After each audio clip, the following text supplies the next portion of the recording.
Gidakanon sa mga gusto magparehistro sa Talisay City Comelec ni doble katapos ang semana sa registration gipangandaman. Ang detalye sa report ni Femari Dumabo. Kung sa unang semana sa Setyembre, kapin lang sa usa ka gatos ang nangabot nga magparehistro, karon gipahibalo sa Talisay City Comelec nga mokapin na sa 200 ang ilang gi-cater sugod nitong Lunes.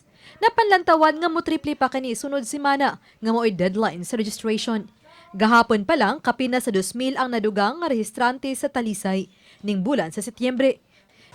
Kung sa niyaging mga bulan, ditong dapita o pipila ka metro sa nahimutangan sa Talisay City Hall, gihimo ang pipila sa mga proseso alang sa mga buot magparehistro dinhi sa Talisay City. Sugod ni adtong Lunes, gibalhin kini dinhi na mismo gyud sa duol sa entrance sa Talisay City Hall.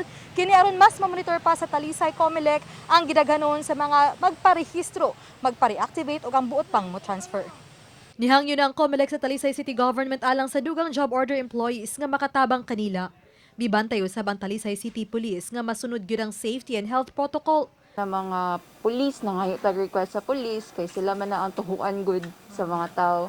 Aside ana among gi-implement nga unta ang mga kuyog ana ra sa gawas. Kay mo man makadaghan sa tao ang mga kuyog nga dili man siya necessary ba. Nabantayan sa Comelec nga sagad sa nidagsa sa ilang buhatan mga nagpa-transfer og rehistro. Tungod siguro kay nagkadaghan ang subdivision sa Talisay. So daghan ang ni-relocate diri. So diri na sila mapuyo, diri na sad sila mabutar. Alang sa gusto pa nga moapas og parehistro, anay hangyo sa Comelec. Ug hangyo lang mi nga mo fill out sila daan sa forms para dali na lang unta. Nga mag-book sad sila og appointment. Nga napud tay online para sa reactivation, ilang i-take advantage. Uban ni John Sulon, ako si Femari Dumabok. Balitang Bisdak.